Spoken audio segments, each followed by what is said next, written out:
Hi! Hello mga mare! Tara samahan niyo ako gumawa na naman ng paninda. Nung nakaraan kasi naubos na yung 5 litrong tinimpla ko kaya heto't magtitimpla na naman ako ng another 5 liters. O alam ko lang itatanong niyo bakit hindi na lang ako gumawa ng pangmaramihan para hindi timpla ng timpla. Pero itong sagot ko mga mare, wala po tayong puhunan na malaki. Kung pahihiramin niyo ba ako ng puhunan edi yung 50 liters na yung titimplahin ko. Charot lang. At para sa bago-bago nga lang dyan na magtitimpla nitong Wise Cleaner DIY dishwashing liquid, ito. Huwag kayong mag-alala dahil may manual nga sila. Susundin nyo lang step by step kung paano magtimpla. Tsak, maa-achieve nyo yung gusto nyong consistency. Simple lang mga mare. Maglagay ka ng 5 litrong tubig sa timba. Saka ilagay mo na yung bubble booster, saka yung suffragant. Ibabad mo nga siya ng 20 minutes para maulusaw yung mga buo-buo. Tapos after 20 minutes, halu-haluin mo para tuluyan ng madissolve yung mga namumuo. Pagkatapos unti-unti mong ilagay yung thickener habang hinahalo. Pag meron ka ng 5 minutes na lang kahahalo, ilagay mo na nga yung scented tsaka degreaser. Pagkatapos ito, halu-haluin mo ng 10 minutes. O diba, simple lang, kayang-kaya nga ng anak ko eh. At natitiyak ko, kayang-kaya rin ng mga anak nyo. At kung natitiyak nyo niya, malapot na nga. At okay na yung consistency niya. I-rest nga natin siya ng 24 hours. O tapos ito, kinabukasan. Niready ko na nga yung empty bottle. Tapos sinimulan ko lang ipagsasalin dito sa mga bote. Yes mga mare, napakaganda nga nitong Wise Cleaner dishwashing liquid. Tamang-tama lang yung lapot niya. Hindi siya malabnaw. At kagandahan nito mga mare, may degreaser na nga siya panlaban sa mga sebo. Sa ganda to ng Wise Cleaner dishwashing liquid mga mare, pwede mo nga siyang pansariling gamit at pwede rin pambenta. Nako, sinisigurado sa inyo magandang pangnegosyo to mga mare. At kahit nasa bahay ka lang, kikita ka. Basta't may tiyaga ka lang. Fast moving nga to mga mare dahil araw-araw tayong naguhugas ng mga plato. Kaya araw-araw natin ginagamit tong dishwashing liquid. Kaya naman kung balak nyo magnegosyo mga mare, eto, ilalagay ko na lang sa comment section yung link kung saan mabibili. At bahala na kayong i-check out sa Yellow Basket. Marami naman silang scented na pagpipilian. Meron siyang fresh lemon. Meron din siyang antibac. At kung yung set nga ang bibili nyo mga mare, meron na nga siyang free bottle saka free sticker. At talaga hindi kayo pababayaan itong dishwashing liquid Wise Cleaner na to. O ano pang hinihintay nyo mga mare? Konting puhunan, mag-i-start na kayo ng mini negosyo nyo. O siya mga mare, patapos na nga itong video ko. At kung hindi ka pa nga nakakapag-follow, mag-follow ka na at baka naman pwedeng pakiwanan isang heart dyan o isang like. O siya, dyan na nga kayo. Bye-bye!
Hi! Hello mga mare! Welcome to my mini vlog! Tara, samahan niyo ako sa munting gaganapan ngayong araw. At sana wag na kayo magsasawa sa paulit na gawaing bahay na ginagawa ko ngayon for the content. As usual mga mare, dahil small content creator lang tayo as a mama vlogger. Kaya ang makikita nyo lang na content ko, syempre, puro dito sa loob ng bahay namin. Laba, luto, linis ng bahay, at asikaso sa mga bata. Wala nang iba mga mare, kaya no choice kayo kundi panoorin at panoorin ng paulit-ulit kong gawaing bahay. At sana mga mare, sasamahan niyo ako hanggang dulo, hanggang sa aking pag-angat. Siya mga mare, kaninang umaga nga pala ito at nagkape na nga ako at heto't nagkapaglaga na nga rin ako ng saging. Sa ngayon mga mare, diet tayo for the go. Titingnan nga natin kung mapapanindigan natin yung no rice. Ano daw? Parang hindi ko kaya. Kahapon nga mga mare, nilagang kamote at nilagang itlog nga lang yung kinain natin nung umaga.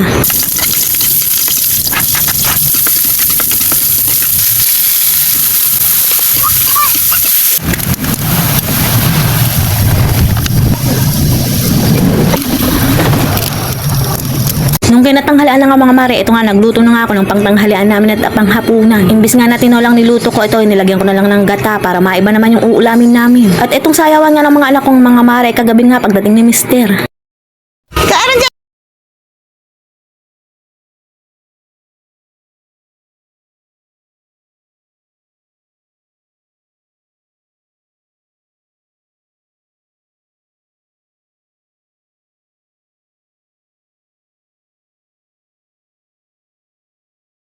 Sobra dahil ang gagaling naman kumemot ng mga anak ko, dinaig pa nga ako. O siya, dyan na nga kayo, bye-bye!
Hindi nanonood. Bakit hindi pa nanood? Hindi nanonood.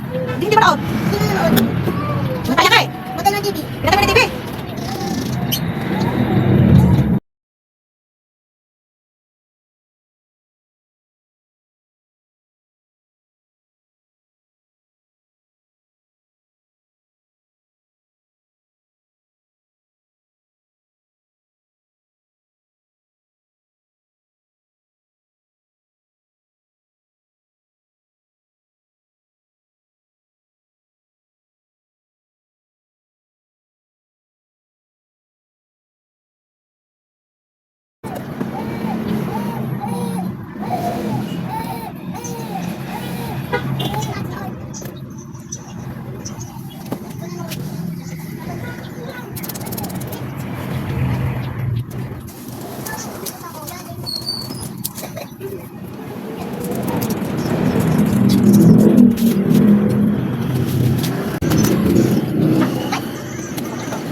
Puti!